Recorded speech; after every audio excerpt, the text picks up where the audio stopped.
Unang pagbasa. Pagbasa mula sa aklat ni Propeta Isaias. Ito ang sinasabi ng Panginoon. Nalalaman ko ang iniisip nila at mga ginagawa. Darating ako upang tipunin ang lahat ng bansa at mga taong iba't iba ang wika. Malalaman nila kung gaano ako kadakila. Malalaman din nilang ako ang nagpaparusa sa kanila. Ngunit magtitira ako ng ilan upang padala sa iba't ibang bansa. Susuguin ko sila sa Tarsis, sa Pul at sa Lydia. Mga dakong sanay sa paggamit ng pana.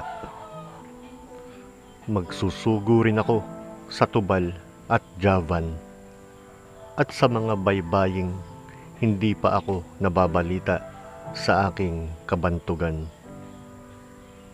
Ipahahayag nila sa lahat ng bansa kung gaano ako kadakila. Bilang handog sa akin sa banal na bundok sa Jerusalem, ibabalik nila ang mga kababayan ninyo buhat sa pinagtapunan sa kanila. Sila'y darating na sakay ng mga kabayo, asno, kamelyo, karwahe at kariton. Tulad ng pagdadala ng mga handog na butil sa templo, nakalagay sa malilinis na sisidlan. Ang ilan sa kanila ay gagawin kong saserdote at ang ilan ay levita. Ang salita ng Diyos. Salamat sa Diyos. Salmong tugunan. Ang atin pong itutugon, humayot dalhin sa tanan, mabuting balitang aral. Purihin ang poon, dapat na purihin ng lahat ng bansa. Siya ay purihin ng lahat ng tao sa balat ng lupa. Humayot dalhin sa tanan, mabuting balitang aral. Pagkat ang pag-ibig na ukol sa ati dakila at wagas, at ang katapatan niya'y walang wakas. Humayot dalhin sa tanan, mabuting balitang aral. Ikalawang pagbasa. Pagbasa mula sa sulat sa mga Hebreo. Mga kapatid, nalimutan na ba ninyo ang pangaral ng Diyos sa inyo bilang mga anak niya? Mga salitang nagpapalakas ng loob ninyo.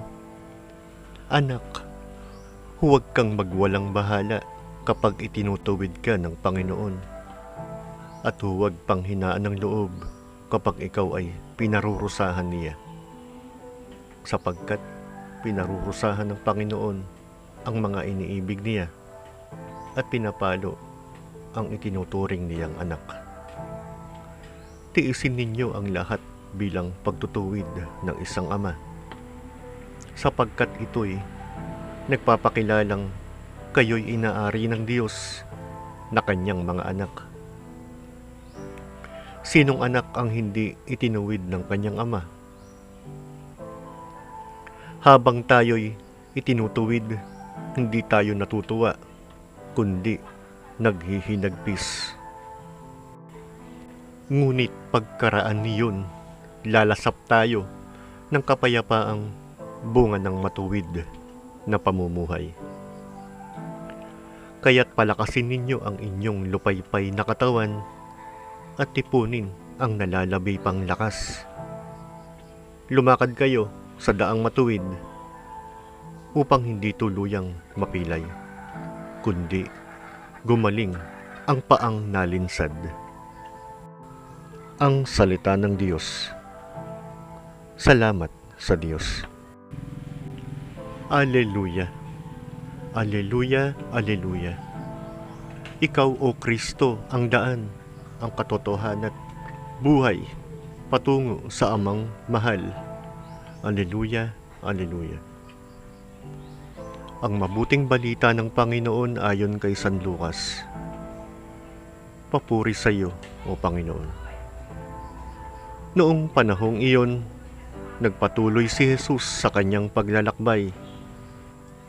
Siya'y nagtuturo sa bawat bayan at nayon sa kanyang dinaraanan, patungong Jerusalem. May isang nagtanong sa kanya, "Ginoo, kakaunti po ba ang maliligtas?"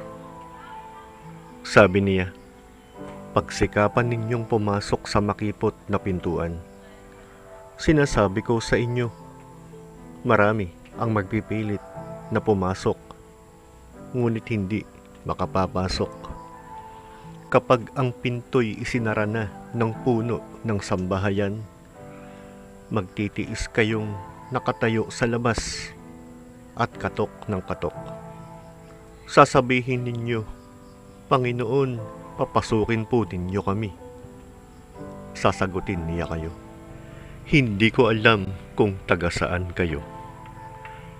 At sasabihin ninyo, "Kumain po kami at uminom na kasalo ninyo, at nagturo pa kayo sa mga lansangan namin." Sasabihin naman ng Panginoon, "Hindi ko alam kung taga saan kayo. Lumayo kayo sa akin. Kayong lahat ng nagsisigawa ng masama, tatangis kayo at magngangalit ang inyong ngipin. Kapag nakita ninyong nasa kaharian ng Diyos sina Abraham, Isaac at Jacob at ang lahat ng propeta, at kayo na may ipinagtabuyan sa labas. At darating ang mga tao, buhat sa silangan at kanluran, sa hilaga at timog, at dudulog sa hapag sa kaharian ng Diyos. Tunay ngang may nahuhuling mauuna at may nauunang mahuhuli." Ang mabuting balita ng Panginoon. Pinupuri ka namin, Panginoong Hesukristo.